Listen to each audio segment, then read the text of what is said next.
Uy, yo sí tengo varios animales favoritos, pero creo que el mío favorito es la zarigüeya. Mi animal favorito del libro es un murciélago que se llama murciélago frutero bogotano. You are listening to Urban Wildlife Podcast.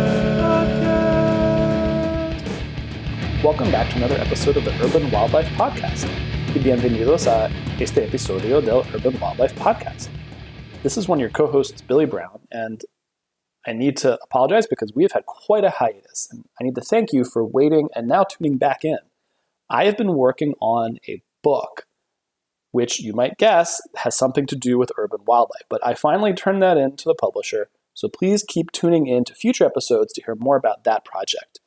But now I've got time to get back through a backlog of ideas and recordings we've done, conversations we've done in the meantime, and for the first one in the queue, we're going to do something a little bit different from how we've done all the previous podcast episodes, which is it's kind of a bilingual episode, Spanish and English. Es decir que este es nuestro primer episodio bilingüe en inglés y español. A while back on Twitter, I noticed a Colombian biologist named Sara Acosta tweeting about a coloring book about the mammals of Bogotá, Colombia. I thought that was one of the coolest things I'd heard of, an urban wildlife coloring book. So I got in touch with her and her co-author, Rodrigo Mutis, and we had a conversation. Now, that conversation was in Spanish, and I know our listening audience is mostly English-speaking, so what we're going to do is start off with a summary of our conversation in English with some English voiceovers provided by podcast friends, my wife, Gigi Naglak, and frequent guest and just general all-around great naturalist in Philadelphia, Robin Irisari.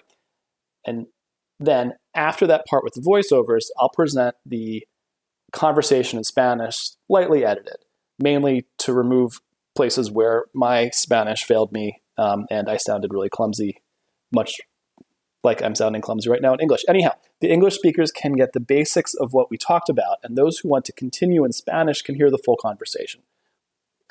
Es decir, que lo que voy a hacer es presentar el resumen en inglés y la conversación con los biólogos Sara Acosta y Rodrigo Mutis de Bogotá sobre su libro Los mamíferos de Bogotá. Y entonces presento la conversación completa en español. As always, if you like our podcast, please like us on your podcast listening platform of choice. Please leave comments. Please tell your friends and everyone you know about how wonderful this podcast is. Please hit us up on Twitter at UrbanWildlifeCast and urbanwildlifecast@gmail.com. Find us on Facebook. And of course, also tune in to all the rest of our wonderful podcasts on the Wildlife Observer Network. There's a lot of great stuff happening on there, a lot of great topics, so please tune in. Period. So now for this episode. Sara Acosta is a biologist with the National University of Colombia. She's a master's student. She studies bats, particularly how bats fare in rice farming areas compared to natural savanna habitat. Rodrigo is a fellow biologist at the university. He studies urban ecology and urban biodiversity. I started by asking them about Bogotá, the city of 8 million people, the third highest capital in altitude in Latin America, after Quito and La Paz. And the climate in Bogotá isn't the humid, hot climate you might expect if you just think South America. Mucha gente también, incluso me ha pasado con amigos. Many people, including friends that come to visit us, think that Bogotá is extremely tropical, and they come expecting to wear short-sleeved shirts and shorts. And Bogotá, in reality, is a city that climatically you could define as temperate, leaning a little cold. Como templado, tirándole un poco a frío. Rodrigo and Sara talked about the importance of wetlands in Bogotá. Más o menos hace 40,000 años, Bogotá era un gran lago. About 40,000 years ago, Bogotá was a big lake called Lake Humboldt. It dried over time by natural processes and in more recent years through anthropogenic processes. What remains for Bogotanos are the wetlands.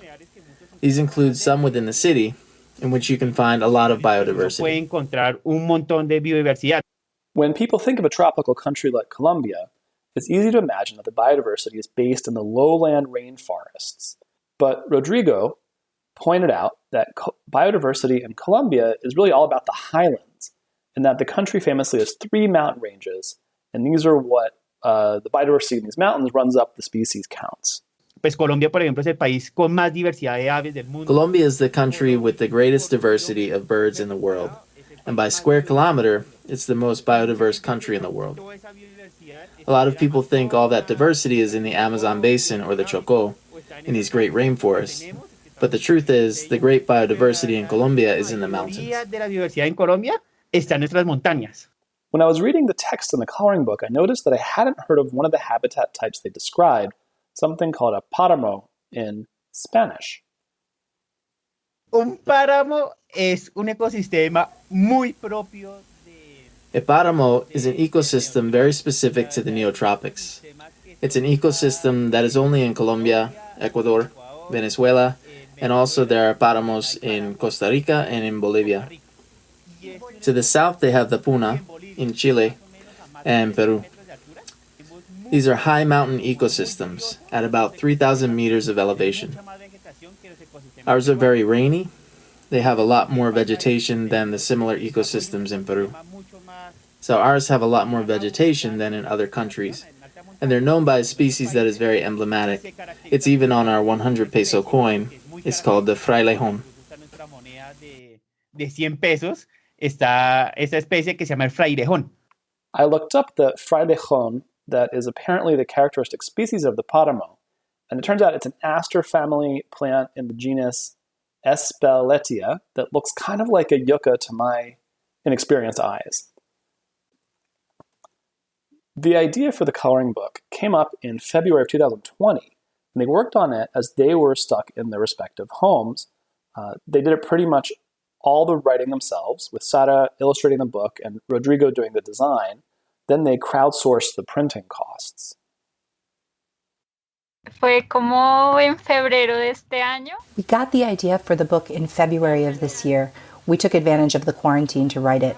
Another thing that was a lot of work was financing the printing of it. Un duro trabajo fue la financiación para imprimirlo.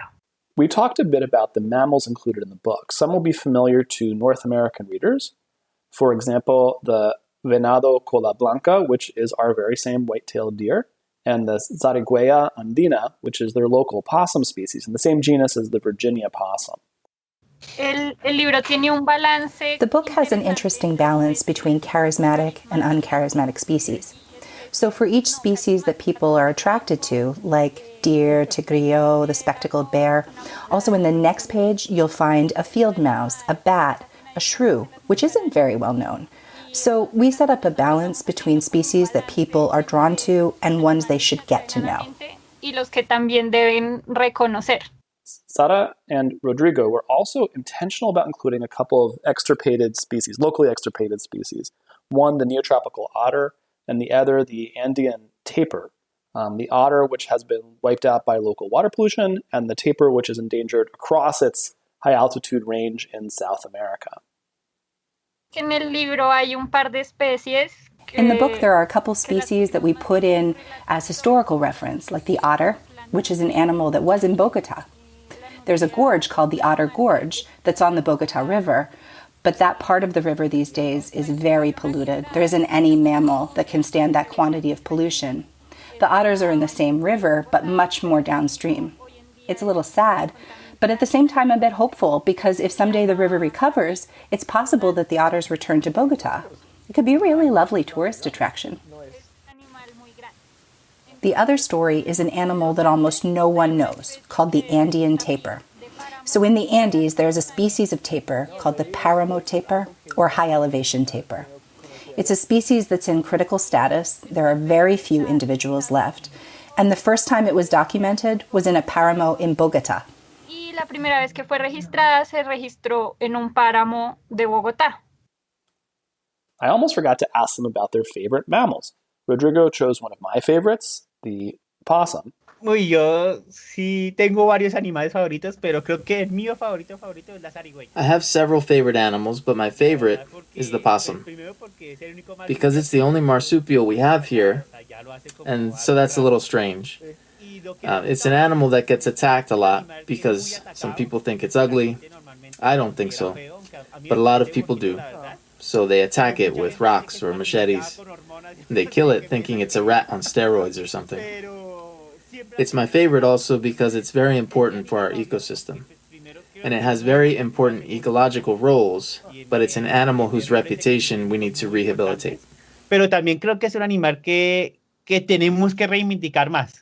Sara chose the Bogota fruit bat, or yellow-shouldered bat, a species that sent me to look it up because I didn't realize there were fruit bats in our hemisphere. Turns out they're not closely related to the old world fruit bats, but they are part of the leaf-nosed bat family, which is incredibly diverse and includes bats that eat all sorts of things, various animals, blood, nectar, and yes, fruit.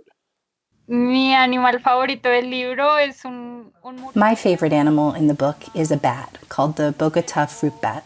I like it a lot because it disperses seeds, and the seeds that it disperses are those that help forests recover. They're the first plants that sprout when a forest is in the process of recovering. So it's a really important bat for Bogota because it's the one that helps us restore our ecosystems. ayuda a restaurar nuestros ecosistemas. We talked a little about why it's important to write a coloring book about mammals. I admit my mind was totally blown by the very concept of an urban mammal coloring book. Principalmente es como este lema que se repite First, mucho. a theme that we repeat a lot is that you have to know something to conserve it. The lack of information here sometimes amazes me. We have been trying to come up with statistics of how many mammals live in Bogota, but that information doesn't exist.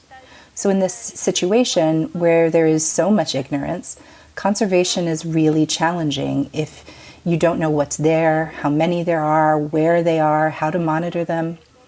So as a first step in this direction of urban mammal conservation, I think it's important, at the very least, that the residents realize that they're living with a ton of animals and that they can change certain practices to promote their conservation. Que pueden cambiar ciertos hábitos para promover su conservación. Bueno, nosotros en nuestras discusiones, nosotros In our también discussions, we were decíamos saying que era how important it is that children get to know our biodiversity, because a lot of times we have a lot of animals that just look a lot like mice, like the curi, which looks like a mouse, but it isn't. Likewise, with the possum, there are people who confuse it with a giant rat, and people tend to kill these animals. So a great part of this change has to start with children, so that children get to know them and start to love them. de los niños. O sea, que los niños conozcan estos animales, los empiecen a querer. Y yo estoy enamorado de Bogotá y creo que I'm in también love with parte Bogotá. de este libro también So a part of this book was born of the love we feel for our city. Sarah is from Bogotá. I'm not. But we have a great love for our tenemos un city. amor muy, muy grande por nuestra ciudad.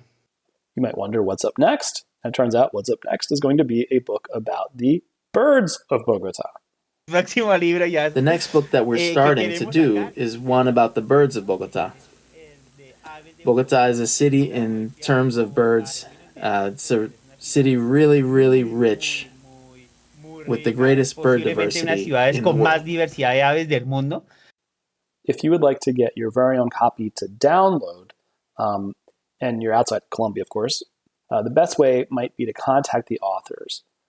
You can email Rodrigo at rmuits@unal.edu.co.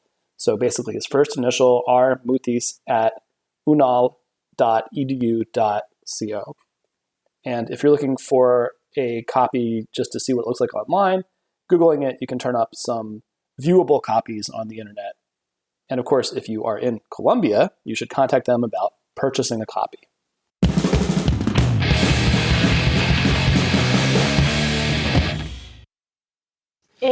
Yo soy Sara Acosta, soy bióloga de la Universidad Nacional de Colombia y mi énfasis es en mamíferos, entonces soy mastozoóloga.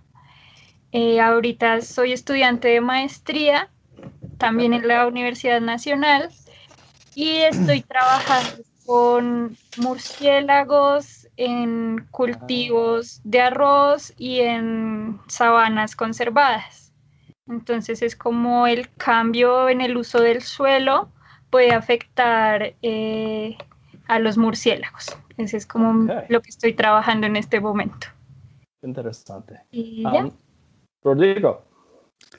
Bueno, mi nombre es Rodrigo Mutis. También soy biólogo de la Universidad Nacional. Pues con Sara somos amigos y compañeros y colegas desde el primer semestre. Yo soy más de la línea de la ecología, principalmente la ecología urbana y la biodiversidad urbana. Esos son mis temas de estudio. Acá en Bogotá, pues estamos mirando cómo hacemos varios proyectos para el estudio de nuestra biodiversidad urbana, porque normalmente casi nunca la estudian acá en Bogotá, porque yo a veces siento que muchas veces pasa con los biólogos, que siempre es como, no, vamos, pues como estamos en Colombia, que es un país tropical, siempre dice, vámonos al Amazonas a estudiar, vámonos al Chocó, vámonos a la Guajira, y a veces lo que más cercano tenemos, que es nuestra propia ciudad, es como, no, eso no. Entonces, por eso, pues, mi tema de estudio siempre ha sido la ecología urbana. Si conocen a alguien en una conferencia, digamos, y van a explicar cómo es su ciudad, ¿cómo describen Bogotá? Bueno, primero, desde la parte ecológica y geológica, pues hay que tener en cuenta que Bogotá es una ciudad que está a 2.600 metros, que es también algo que siempre sorprende a mucha gente porque sí estamos muy, muy altos. Somos la tercera ciudad en su capital en América más alta. O sea, primero es La Paz, después es Quito y después es Bogotá, entre las capitales de altura. Y tenemos un clima que, pues, aunque somos un país tropical, del neotrópico, nuestro clima, porque mucha gente también, incluso me ha pasado con amigos que vienen a visitarnos, que piensan que Bogotá es súper tropical y que acá van a venir con camisa cortica y con shorts. Y no, Bogotá, la verdad, pues es una ciudad que climáticamente se podría definir como templado, tirándole un poco a frío. Y la vegetación pasa lo mismo con la vegetación. Normalmente uno pensaría que una ciudad como Bogotá, pues a veces uno ve en las películas de los Estados Unidos que ponen a Bogotá en medio de una selva súper tupida, pues en la selva era Amazonas. Y no, Bogotá, la verdad, los ecosistemas que aledaños son bosques, se conocen como bosques andinos. Y son bosques más bien chiquitos, entre 6 metros de altura, o sea, más que todo arbustivos. Y también lo que es importante en Bogotá es entender que más o menos hace 40.000 años Bogotá era un gran lago que se conoce como el lago Humboldt, que se fue secando por procesos naturales, pero también en los últimos años por procesos antropogénicos. Y lo que nos queda como relictos naturales a los bogotanos son los humedales. Y Bogotá es una ciudad de humedal, o sea, tenemos muchos humedales naturales en Bogotá, incluso la convención Ramsar, que es una convención en Irán que conserva los humedales, ha dicho que Bogotá es importante por sus humedales, y son humedales que muchos incluso están adentro de la ciudad, y que en esos humedales pues uno puede encontrar un montón de biodiversidad. Normalmente también eso pasa, la gente piensa que cuando viene a Colombia, pues Colombia, por ejemplo, es el país con más diversidad de aves del mundo. Sí. Colombia, por metro cuadrado, es el país más biodiverso del mundo. Sí. Y mucha gente piensa que toda esa biodiversidad está en el Amazonas, o está en el Chocó biogeográfico, o está en esas grandes selvas que tenemos y que estamos muy orgullosos de ellas. Pero la verdad es que la mayoría de la biodiversidad en Colombia está en nuestras montañas. O sea, Bogotá, Colombia pues está la cordillera de los Andes. Y Colombia especialmente tiene una particularidad muy bonita, y es que esa cordillera se parte en 3. Lo que hace que tengamos muchos pisos climáticos, mucha biodiversidad de ecosistemas, y es en los Andes, en donde está Bogotá está construida sobre los Andes, en donde hay más biodiversidad. Entonces, en nuestros humedales, por ejemplo, tenemos 170 especies diferentes de aves, tenemos una veintena de especies diferentes de mamíferos, tenemos 6 especies de reptiles. Entonces Bogotá, en términos de biodiversidad, 6. No son tantos porque, como decía, como es un clima más frío y está muy alta Bogotá, a los reptiles la altura no les gusta mucho a los reptiles. A las aves sí y a los mamíferos sí, pero a reptiles no les gusta mucho nuestra altura. Ahí nos están contando los anfibios. La verdad no tengo bien claro el número, pero también son como por ahí unos 15 más. Okay. Y lo que pasa es que también por todo esto del clima frío y las alturas, las ranas que hay son muy especiales, o sea, puede que no sean muchas, pero tienen cosas muy interesantes. Digamos, hay un género que es muy raro de sapitos que se llama Atelopus, y en los páramos cerca a Bogotá se pueden encontrar, pues se encontraban todavía, si se hicieran más estudios, probablemente se puedan volver a encontrar.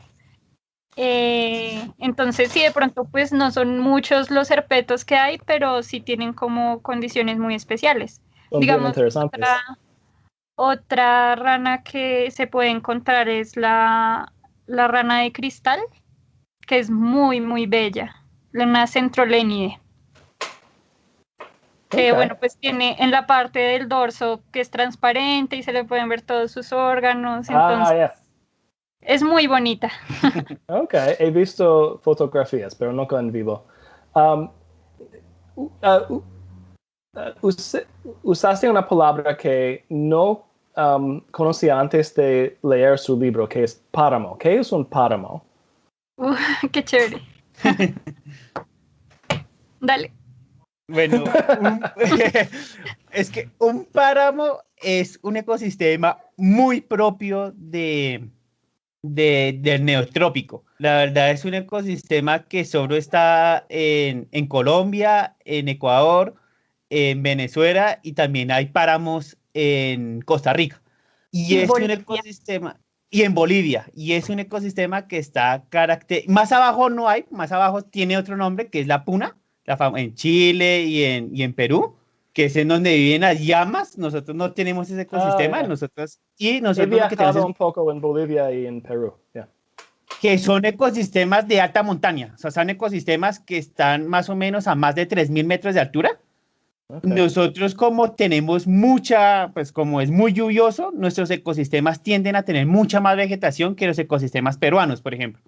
Entonces, lo que pasa ahí, se desarrolla un ecosistema mucho más, más abundante en vegetación, en alta montaña, que en otros países, y se caracteriza principalmente por una especie que es muy característica en Colombia, incluso está nuestra moneda de 100 pesos, está esa especie que se llama el frailejón, que es como una especie súper insignia de nosotros.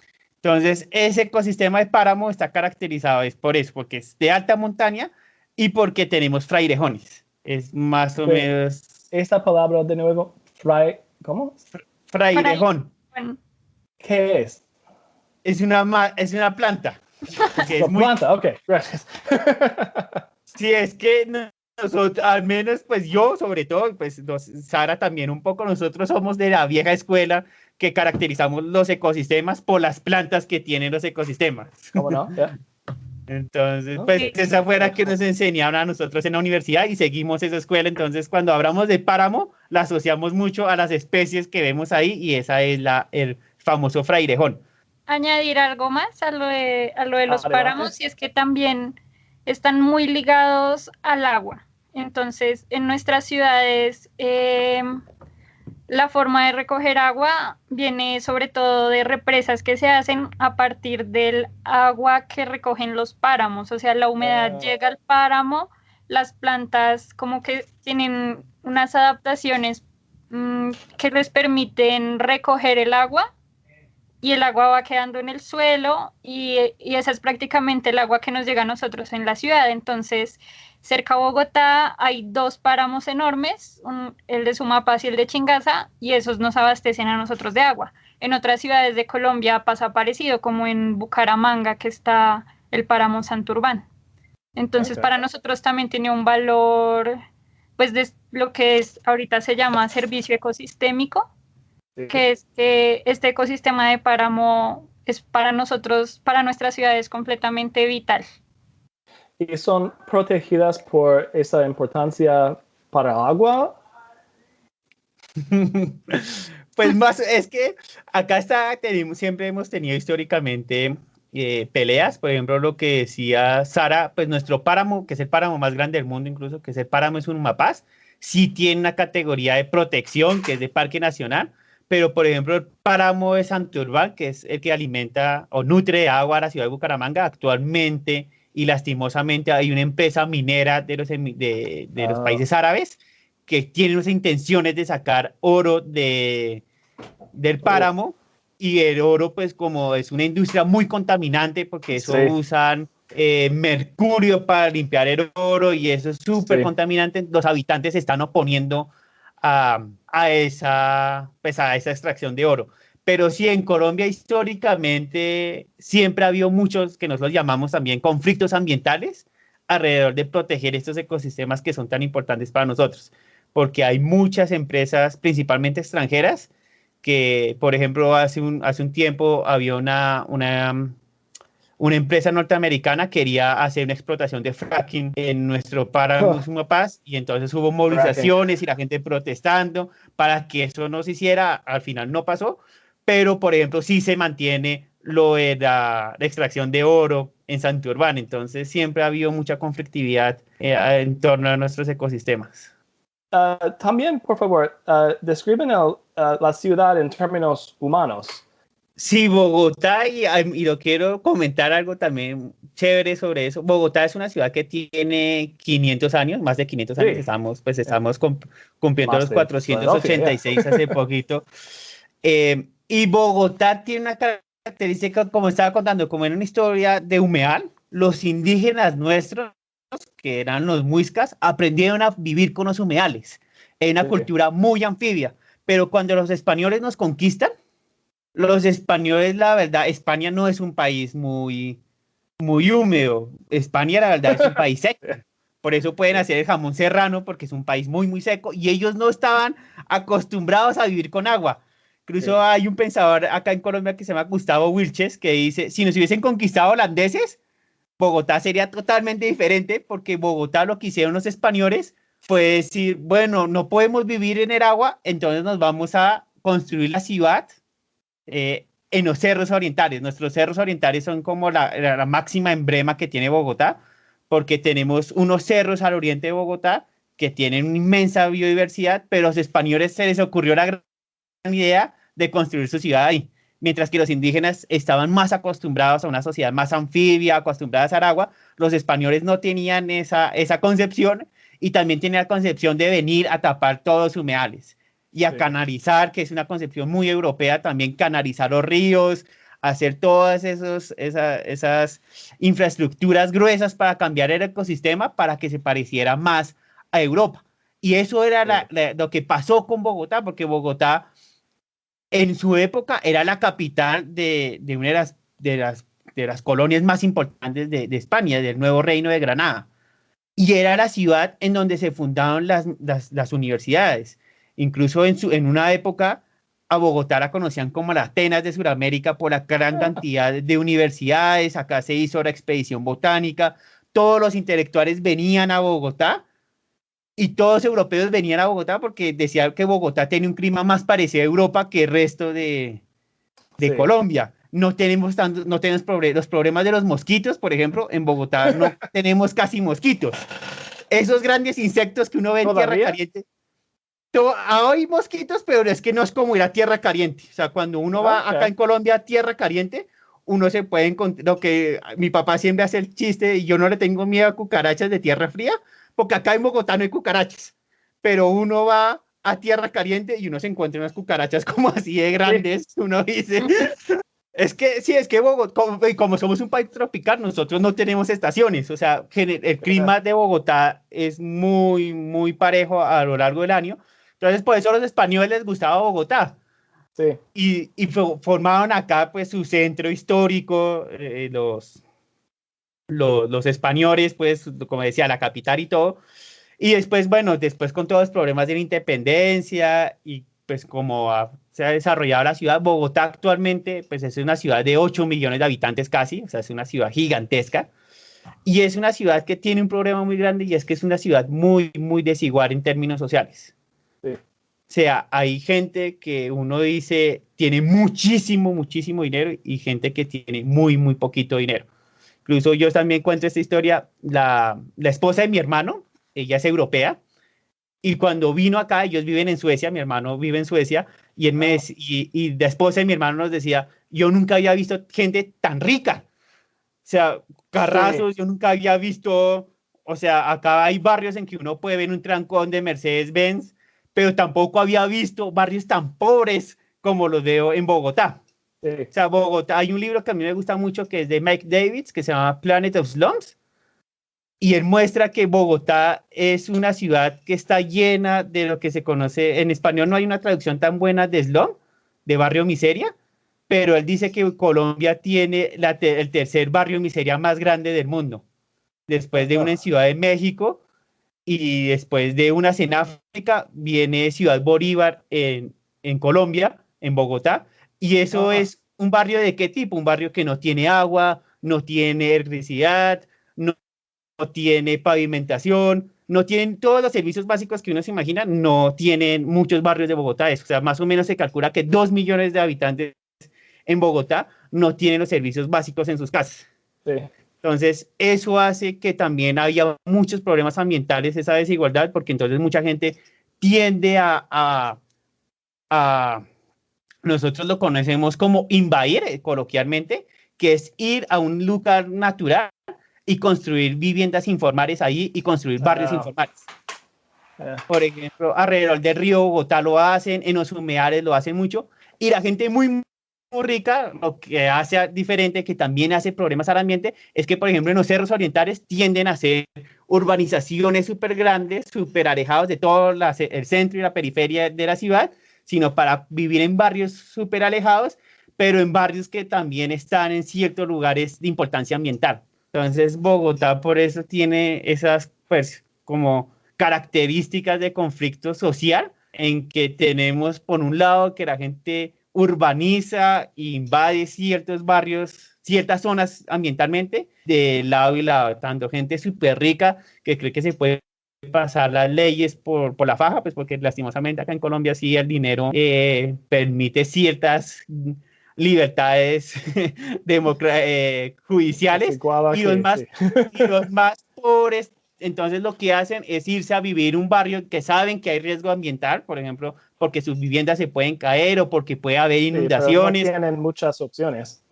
Sí, no hay muchas opciones, entonces eso es, en términos sociales, sí, Bogotá tiene esas características que hacen que también sea interesante estudiar la ecología urbana, entender como esas dimensiones de la sociedad bogotana. Así, ¿qué son mamíferos que se encuentran en estos barrios, digamos, en inglés, los slums? Pues cuando uno mira para Estados Unidos, que sí tienen como esto de los mapaches, no sé si en la ciudad de ustedes sucede eso, que llegan los mapaches a donde hay basura y todo esto. Pues mapache ¿qué es su raccoon. Raccoon, ok, sí. Tenemos un montón de mapaches. Entonces, sí. Había una afuera de mi casa ayer en la noche. Que mi vecino escuchó algo a eso de, no sé, las 12 de la mañana y salió de su puerta y vio un mapache gigante en frente de mi casa.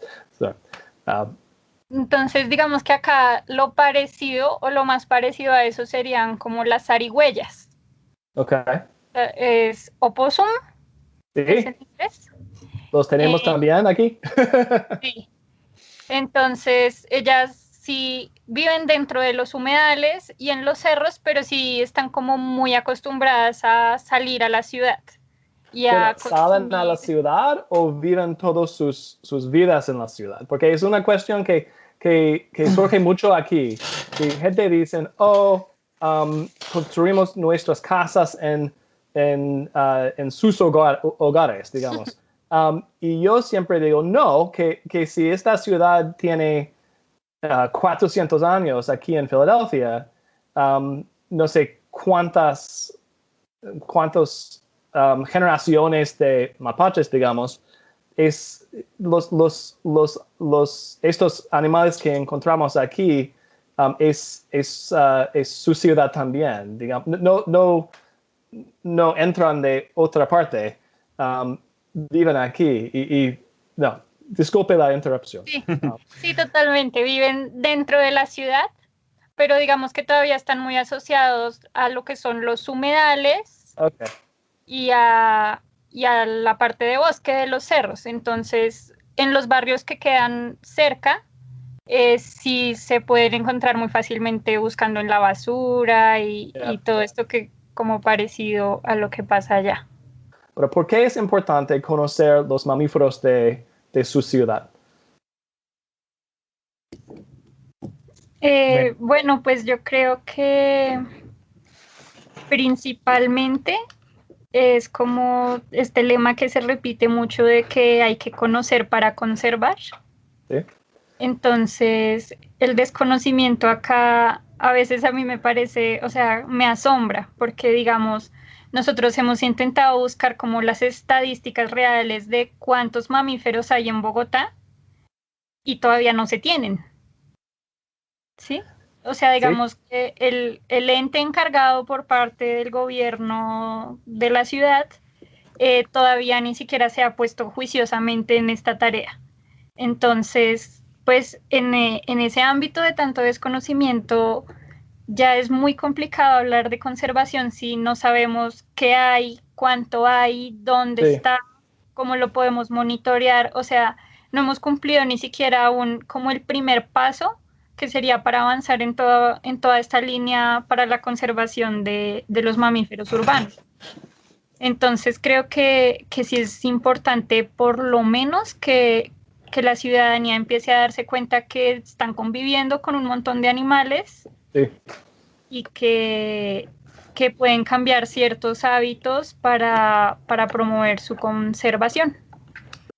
Bueno, nosotros en nuestras discusiones, nosotros también decíamos que era muy importante que también los niños y los más chiquitos conocieran de nuestra biodiversidad, porque muchas veces nosotros tenemos animales que se parecen mucho a ratones, incluso pues tenemos el famoso curí, que se parece mucho a un ratoncito, pero pues no es un ratón, es un curí. Incluso la misma zarigüeya, hay gente que la confunde con una rata gigante, y entonces la gente, pues la gente tiende a matar a estos animales. Entonces nosotros decíamos, pues gran parte del cambio también tiene que nacer de los niños. O sea, que los niños conozcan a estos animales, los empiecen a querer, y los niños también, nosotros creemos que eran los que pueden generar ese gran cambio que nosotros necesitamos, pues que pensamos que necesita Bogotá, de cómo relacionarnos con nuestros animales.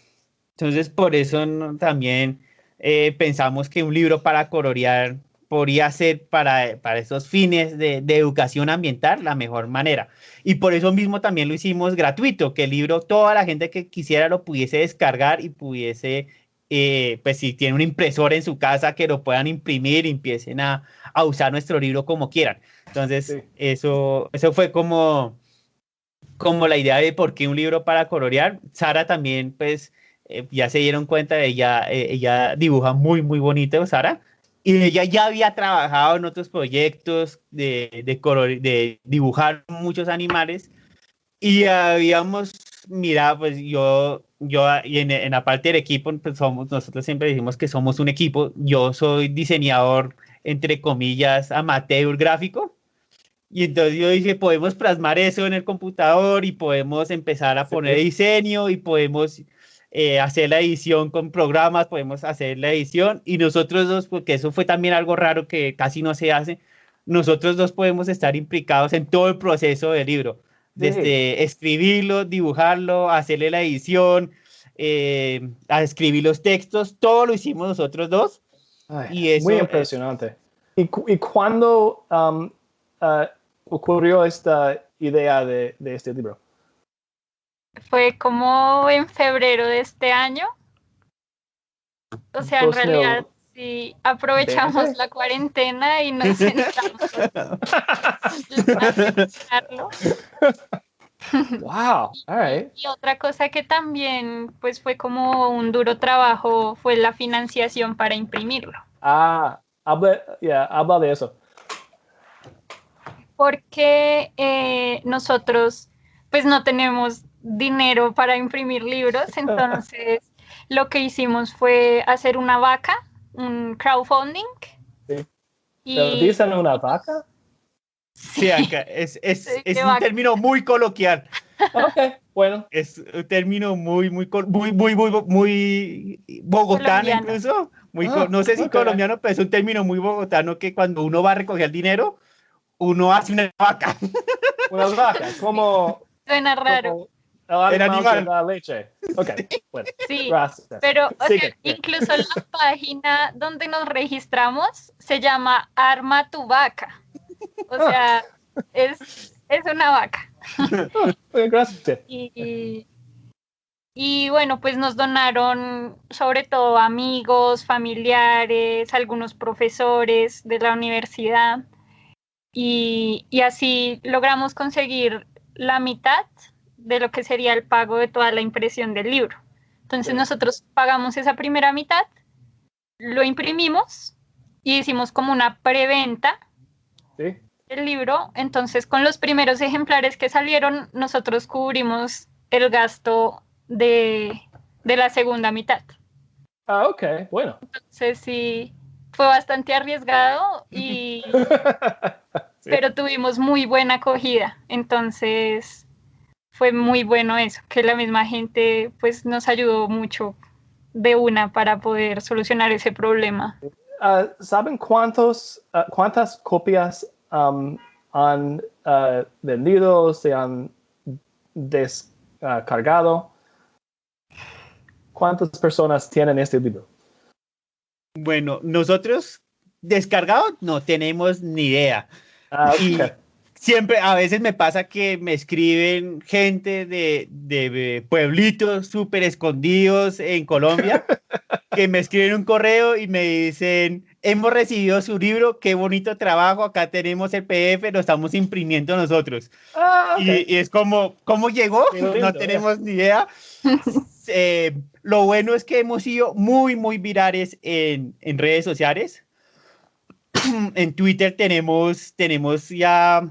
tuvimos unas publicaciones que llegaron como a los 2000 retweets, entonces sabemos que el libro sí se difundió mucho y en libros físicos que hemos vendido ya 1000 libros. Hace unos días Bueno, ok. ayer estábamos celebrando que vendimos 1000 libros y que estábamos muy contentos con esas ventas de los 1000 libros.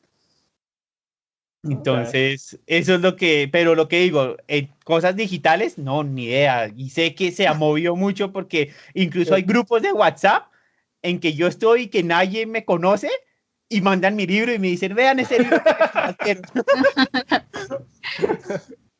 ¿Qué es el proyecto que sigue este libro? Bueno, el próximo libro ya que queremos sacar y que ya estamos haciendo es el de Aves de Bogotá. Como decía, Bogotá en aves, en términos de aves, pues es una ciudad muy rica, posiblemente una de las ciudades con más diversidad de aves del mundo. Es tan así que, por ejemplo, nosotros tenemos un profesor de la Universidad Nacional que es de Estados Unidos, que se llama Gary Stiles, que es un gran experto en colibrís, y él se fue de Estados Unidos y se vino a vivir a Colombia hace 30 años y dijo, a mí yo me quedo vivir en Bogotá porque acá no hay las aves que hay en Estados Unidos. Y entonces, en Bogotá hay mucho movimiento alrededor de las aves, o sea, muchos turistas vienen a Bogotá a observar aves, salen guías de en dónde puedes observar aves, y creemos que va a ser un libro mucho más grande que el de mamíferos, porque hay muchas más aves, y ese es el próximo proyecto. Y después de eso, pues queremos hacer otro libro que ya sea un libro de flora y fauna, que sea con nuestras especies nativas de flora. Por ejemplo, acá nosotros tenemos árboles supernativos, flores supernativas. Queremos meter ahí los reptiles, pues como los reptiles son tan poquitos, no lo podemos meter en un libro solo para ellos. Entonces metamos en un libro que sea flora y fauna. Lo bueno es que pueden incluir todas las especies de reptiles y anfibios en un libro. Okay. Eso sí, pero lo vamos a meter en un libro que esperamos que sea nuestra más grande, que recopile los otros anteriores libros y que tenga las plantas, los reptiles, o sea, que sea un libro ya mucho más grande. Completa, sí. La colección, sí. Esa es como lo que estamos trabajando. También pues, nos han salido otros proyectos, que hay gente que nos ha escrito y nos dice, oh, su libro me gustó mucho, pero no somos de Bogotá, somos de otro municipio. ¿Podrían hacer un libro sobre nuestro municipio? Entonces estamos mirando cómo podemos adaptarnos a otros pueblos de Colombia. Al principio, hicimos como un evento de lanzamiento de nuestro libro, sí. Y antes del evento dijimos que íbamos a rifar un libro y que las condiciones eran que subieran un dibujo coloreado a Twitter y el que tuviera más likes ganaba. Entonces, buena idea. Entonces ahí pudimos ver un montón de dibujos coloreados, y la gente aún así todavía los sigue compartiendo, como te dicen, ya me llegó el libro y te muestran la foto. Y ya habíamos hablado de hacer un hilo en Twitter recopilando todos los dibujos que nos han enviado, porque en realidad sí son bastantes. Yo la verdad ya no llevo ni la cuenta, porque son muchos los dibujos, los coloreados que nos han enviado. Y una cosa chévere de eso es que los colorean personas de todas las edades. O sea, abuelitos coloreando, niños de 2 años que solamente rayan así con cualquier color, personas de nuestra edad que se esmeran mucho en que quede súper parecido al animal. Nosotros también pues tenemos nuestros libros coloreados. La verdad hemos estado en varias entrevistas y siempre todas las preguntas son muy diferentes. Y eso me parece chévere, porque sí nos han hecho, por ejemplo, preguntas de cómo cree que le puede influir a los niños este libro, o cuenten historias que hayan pasado con el libro. Pero sí, eso es chévere, que cada entrevistador le pone como su alma a la entrevista, y eso me parece también muy chévere y muy bonito en las preguntas que nos quieren hacer y cómo nos quieren conocer, porque también pues estas entrevistas son también para conocernos a nosotros. Y se me hace chévere eso, que todas las personas como que le imprimen su sello personal a las preguntas, y a mí eso me parece muy bonito. Y la verdad, cuando yo vi la lista de preguntas, yo dije, wow, entonces, incluso yo le decía a Sara que cuando estaba la pregunta sobre Bogotá, yo dije, wow, a mí esa pregunta me encantó, pues porque yo aunque no nací en Bogotá, yo nací en Ciudad de México, yo estoy enamorado de Bogotá. Una ciudad con una historia muy parecida a la de Bogotá, con una ciudad en un lago, digamos. Sí. Pero yo, la verdad, soy súper, yo soy súper bogotano. Incluso mis primos, yo tengo primos mexicanos, y ellos cuando me escuchan me dicen, no, pero es que usted sí es demasiado bogotano, tiene un acento súper bogotano. Y yo estoy enamorado de Bogotá, y creo que también parte de este libro también nació es por el amor que sentimos los dos por nuestra ciudad. Sara sí es de Bogotá, yo sí no. Pero sí, tenemos un amor muy, muy grande por nuestra ciudad. Pensé, se me ocurrió otra pregunta. ¿Hay mamíferos, hay animales en el libro que sorprenden a gente que leen el libro? Que dicen, esa pregunta está muy chévere porque sí nos ha pasado mucho. Y también porque en el libro hay un par de especies que las pusimos más bien como un relato histórico. Digamos, la nutria. Sí. La nutria es un animal que estuvo en Bogotá. Pero ya incluso no. Hay una quebrada que se llama Las Nutrias, que se veían mucho allí. Nadaba en el río Bogotá, pero ese río hoy en día es muy contaminado. No hay ningún mamífero que aguante esa cantidad de contaminación, y la nutria está en el mismo río, pero mucho más abajo. La cuenca abajo. Esa es una de las historias que tiene nuestro libro, y es pues un poco triste, pero a la vez también como un poco esperanzadora, porque si algún día se recupera el río, está la posibilidad de que las nutrias vuelvan a Bogotá y sería incluso un atractivo turístico súper, súper bonito. Sí. Y la otra historia es un animal que casi nadie conoce, que se llama tapir o danta. Sí, tapir es un animal bastante grande. Es un animal muy grande. Entonces, en los Andes hay una especie que es tapir de páramo o de alta montaña. No, leí eso y es algo que no conocía yo. Sí, exacto. Es una especie que está en estado crítico, quedan muy pocos individuos. Y la primera vez que fue registrada se registró en un páramo de Bogotá. Hoy en día no sabemos realmente si todavía está en ese páramo o no, pero pues también es un dato muy importante para tener en cuenta, porque realmente es un animal grande, que uno no se imaginaría que está pues tan cerca de la ciudad. Sí. También hay personas que se han sorprendido, digamos, con lo del venado.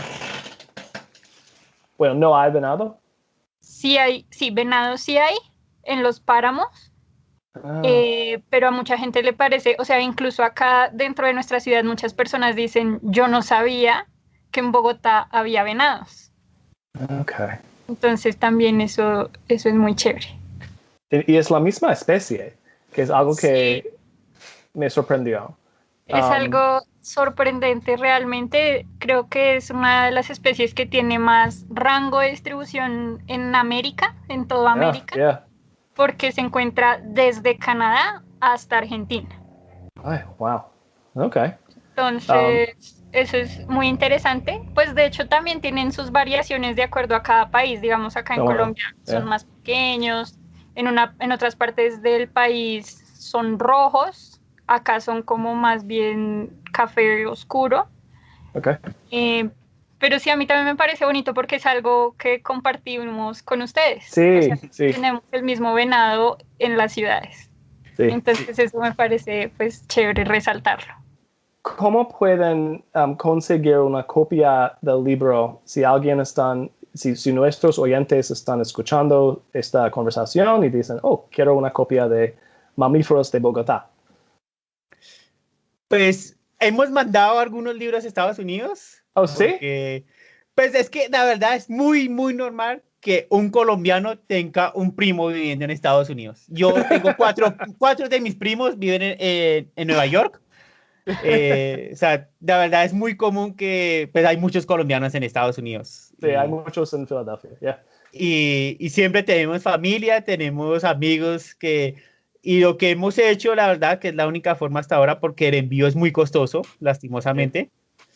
Lo que hacemos es que, pues en esta época de pandemia no se ha podido hacer, pero es cuando, bueno, esperemos a que un familiar vaya a viajar y nos mandamos pues en el avión. Uno de mis primos que vive en Nueva York, él me dijo que si algo cuando se pueda viajar y todo, pues mis tíos van mucho a Estados Unidos también a visitar a mi primo, que mandemos libros y que él los distribuya, que allá es más fácil. Allá es más fácil. Su agente en Nueva York. Sí. Okay. Entonces creo que vamos a tener un agente en Estados Unidos que va a ser mi primo, a ver cómo sales y pues porque por ahora no hay vuelos, ¿no? Por ahora no hay vuelos, pues como estamos tan en cuarentena estricta nosotros. Nosotros también. Yeah. Entonces sí, pero esperamos que algún día nos gustaría estar en Amazon, no sé si hubiese la posibilidad de estar ahí, nos gustaría, estamos mirando cómo hacerlo posible, pero sí estamos mirando, porque me parece curioso, nosotros traemos cosas de Estados Unidos y sale más barato que mandar cosas a Estados Unidos, que no entiendo por qué, o sea, nosotros... mucha ropa tampoco, que nosotros compramos, la compramos también en Amazon y no sale tan costoso traer cosas de Amazon, pero mandar cosas a Estados Unidos sí es mucho más costoso. Entonces, pero ¿lo envían desde los Estados Unidos o tienen operaciones allí en Colombia y no? Okay. Sí, no, con nosotros compramos, pues es curioso, sí, pero por ejemplo, pues es que hay muchas cosas que acá en Colombia no se consiguen especialmente cosas de tecnología, cierta ropa especial, por ejemplo, pues como nosotros somos biólogos, pues necesitamos ciertas marcas de ropa que acá en Colombia o no se consiguen o son mucho más costosas de lo que sería mandarlos a traer en Estados Unidos. Por ejemplo, mi chaqueta, por ejemplo, un ejemplo que es Columbia. Sí. Columbia acá es una marca de super lujo. O sea, es una marca que solo compran la gente más rica y en Estados Unidos es mucho más barata.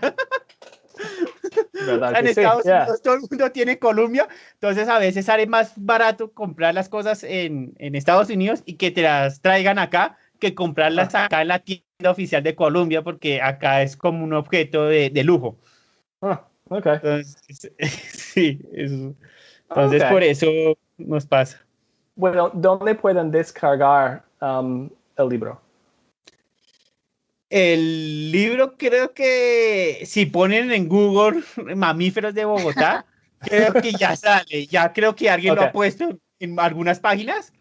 Pero si no lo tienen, nos pueden escribir a nuestros correos y nosotros con mucho gusto se lo compartimos. Ok, bueno. Gracias. Había otra pregunta que sí faltó, no sé si la podemos responder. Es, ¿cuál es tu animal favorito del libro? Oh, sí, ok. Y esa me gusta un montón. Disculpa. Sí, dale tú primero, Rodrigo. ¿Quién? ¿Yo? No, dale tú que ya hablé. Bueno, listo. Mi animal favorito del libro es un murciélago que se llama murciélago frutero bogotano. Oh. Y es... Me sorprendió eso también, que hay un murciélago frutero en esta altura. Pero, ok, sigue. Sí, sí, los murciélagos en realidad en alturas bajas abundan, son muchísimos, y en alturas altas se encuentran. Y ese murciélago a mí me gusta mucho porque él dispersa semillas y las semillas que dispersa son de las que ayudan a recuperar los bosques. O sea, son las primeras plantas que nacen cuando un bosque está en proceso de recuperarse. Entonces es un murciélago muy importante para Bogotá porque es el que nos ayuda a restaurar nuestros ecosistemas. Entonces por eso es mi murciélago favorito. Y porque igual es que ellos volando dispersan semillas o sea, nos hacen el trabajo a nosotros de tener que sembrar todo eso. Nosotros no podríamos repetir todo ese esfuerzo que ellos hacen solamente volando una noche por varios kilómetros en la ciudad. Sí. Entonces es un servicio que nos prestan que es invaluable, yo diría. Sí, ok. Nosotros los bogotanos. Bueno, gracias. Rodrigo.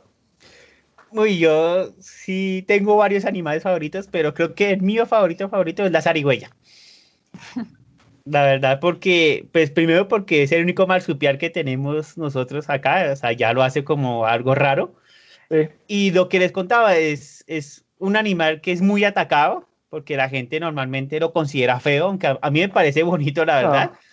Pero mucha gente dice que es un animal muy feo, entonces lo cogen a piedras o con machete, o los terminan matando, porque lo que decía, piensan que es una rata súper desarrollada con hormonas, yo no sé qué piensan que es, pero siempre la terminan atacando. Entonces, es mi animal favorito porque, pues, primero creo que es muy importante para los ecosistemas, tiene errores ecosistémicos muy importantes, pero también creo que es un animal que tenemos que reivindicar más, o sea, que tenemos que decir, cuidemos este animal, conozcamos este animal. Y por eso yo creo, incluso ese es como nuestro animal insignia. Creo que con Sara hemos dicho siempre que es el animal insignia de nosotros. Incluso nos gustaría en algún futuro trabajar en programas de conservación para la zarigüeya acá en la ciudad de Bogotá, para que la gente deje de hacer eso. Estamos pensando en programas de conservación para que ya no las maten. Y creo que por eso es mi favorito, porque creo que hay muchas cosas por hacer con ella y que son muy importantes. Bueno, gracias. Una cosita más que yo quería encantan. Perdón, es que el libro tiene un balance interesante entre especies carismáticas Sí. y especies no carismáticas. Entonces, como que por cada especie que atrae a la gente naturalmente, porque, un venado, un tigrillo, el oso de anteojos, por ejemplo, Sí. también en la página de al lado vas a encontrar un ratón de campo, un murciélago, una Todos musaraña, son que también preciosos. Okay. es un animal que casi nadie conoce, las musarañas, y entonces así nosotros vamos haciendo como un balance entre los animales que atraen a la gente y los que también deben reconocer. Bueno, con esto creo que podemos concluir. Y voy a decir de nuevo gracias por pasar ese tiempo conmigo. Y siempre me encanta hablar con personas en otros países, en otra parte del mundo. Y por eso también gracias. No, yo solo, gracias a ti en serio por la invitación. Nosotros, desde que nos escribiste, estábamos súper emocionados. Creo que no había día en que no habláramos de eso. Con Sara siempre estábamos muy emocionados, la verdad. Y muchas gracias en serio por esta oportunidad. Estamos muy contentos y en serio fue un placer conocerte y qué chévere que nuestro libro haya también llegado a lugares tan lejanos como Estados Unidos. Eso la verdad nos pone muy, muy contentos a nosotros. Ok, bueno. Y algún día viajo a Bogotá y puedo buscar a ustedes y buscar mamíferos también. Claro que sí. Claro, acá nos veremos. Sí. Quería agradecer por este espacio. Me pareció muy chévere que más que una entrevista fue como una conversación y nosotros también pudimos pues aprender muchas experiencias tuyas de cómo es la vida allá y podemos pues comparar ciertas cosas que podemos aprender de ustedes y ustedes que pueden aprender de nosotros. Entonces, todo eso me parece muy, muy importante y muy valioso para nosotros también haber tenido esta experiencia.